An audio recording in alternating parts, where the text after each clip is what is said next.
Now, they have what they call the Scorpion unit. And they have these special units in several cities. Now, if the units are set up to deal with especially egregious crimes, then why are you dealing with an alleged traffic violation in the first place? Special unit don't deal with speeding. But then the police chief said that they've looked at the tapes, they can't even find evidence of him recklessly driving. So you just arbitrarily decide you're gonna pull this guy over and start dealing with this? Then none of the police, and none of them that even arrived, acted as though they were even in any way, shape, or form questioning them. They start piling on. I'm glad you got him. Cheering them on. Every one of them need to face the bar of justice. We need to examine and break down all these special units across this country. We need to stop empowering these units that are undefined and feel like they can do whatever they want to do.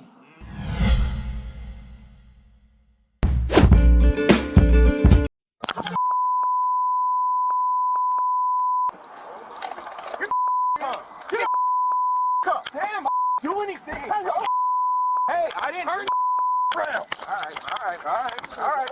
On the ground. Hey, you don't do that, okay? Get on the ground. Get on the ground. All right, I'm on the ground. Lay down. Yes, sir. Please. I think tase you. Get on the ground. Lay down. One. Now. I tase him. All right, okay. All right. Break your dude, damn. Bitch, put your hands behind your back while I break. Okay, stop. I'm gonna knock. You guys are really doing a lot right now. Bro, lay down. I'm just trying to go home. Lay down. Man, if you don't lay down, I am on the ground. Put your hands on your stomach. Okay. Stop! I'm not doing it.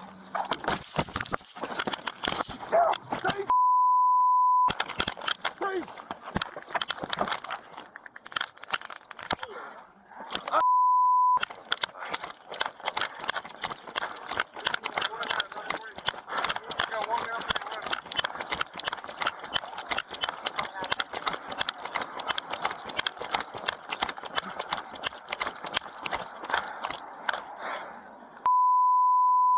Hey, Sean Hannity here. Hey, click here to subscribe to Fox News YouTube page and catch our hottest interviews and most compelling analysis. You will not get it anywhere else.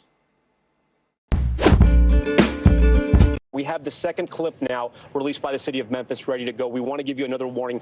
This video apparently is the most graphic and the most shocking to watch. Also, again, we want to give a warning. There are likely lots of profanities. This is, from what we understand, the Sky Cop cam video, which is a pole cam looking down at the arrest and subsequent beatdown. This overhead camera here, it's called Sky Cop, and they're all around. Oh, and it looks like an officer here has a baton.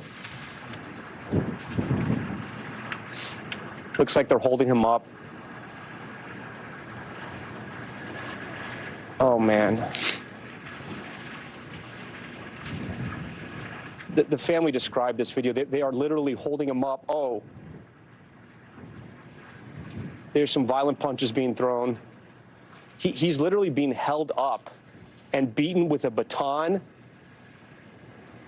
and fists right to the face.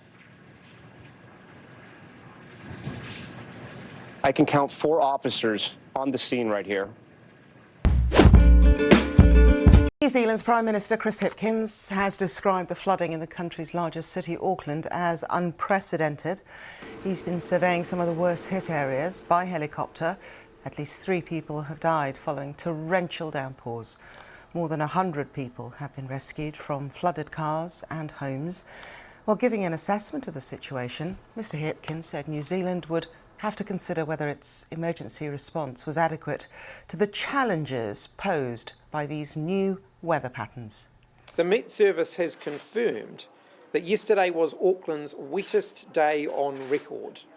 And having just surveyed some of the extensive damage, both on the ground and in the air, it's clear that it's going to be a big clean-up job.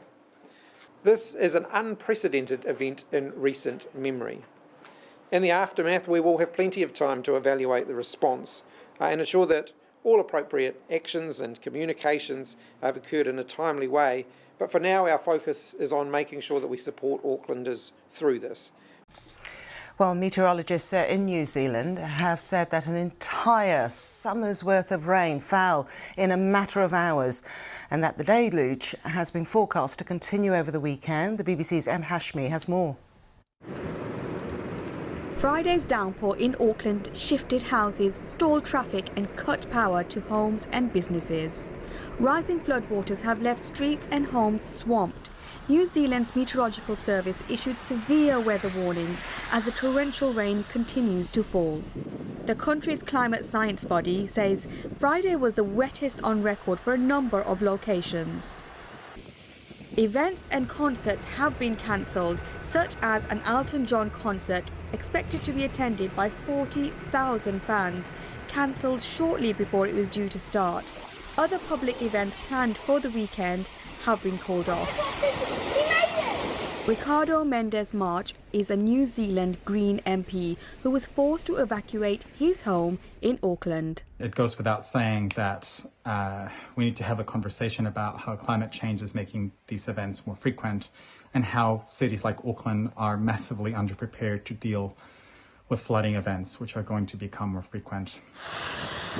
The city is said to have received 75% of its usual summer rainfall in just 15 hours. Heavy rains have been forecast in various parts of the city for at least the next 5 days. Em Hashmi, BBC News. What we saw in the body cam footage is both horrifying, seeing poor Paul Pelosi in his 80s get hit with a hammer. It's just absolutely awful. But it's also weird. Standing there with a drink, what was that? We can't even speculate as to what that was. And then the 911 call reveals above all that the 911 operator should be fired immediately. Has there ever been a dumber 911 operator? Probably not. We can't have dumb 911 operators. It really matters.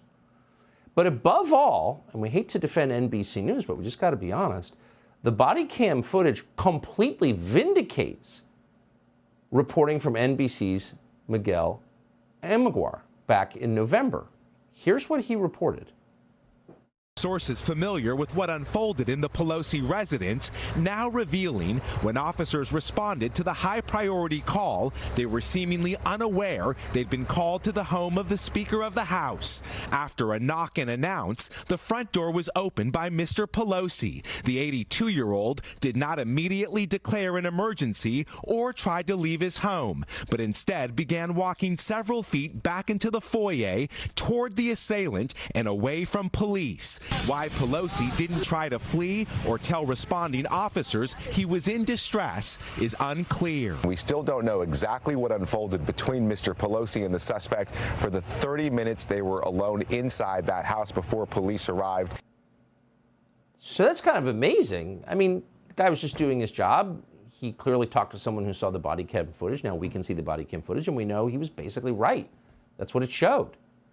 So news organizations don't typically punish reporters for getting the story right, but NBC punished that guy. They suspended him. Then they deleted that report from their website.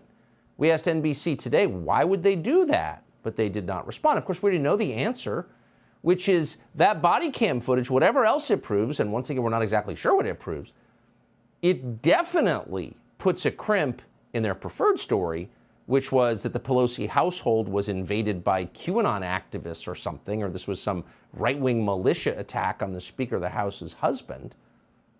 That's not what it shows. And that NBC reporter was honest enough just to kind of describe what it does show. And for his efforts at telling the truth, he was suspended. Shame on NBC News. Subscribe to the Fox News YouTube channel to catch our nightly opens, stories that are changing the world and changing your life. From Tucker Carlson tonight.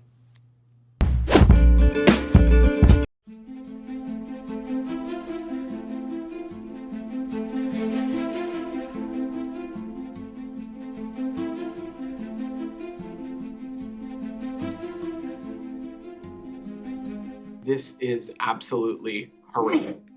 Our thoughts, prayers, and condolences go out to those killed and injured in this heinous act of violence. We condemn this apparent terrorist attack in the strongest terms. Our commitment to Israel's security remains ironclad, and we are in direct touch with our Israeli partners, and our thoughts are with the Israeli people.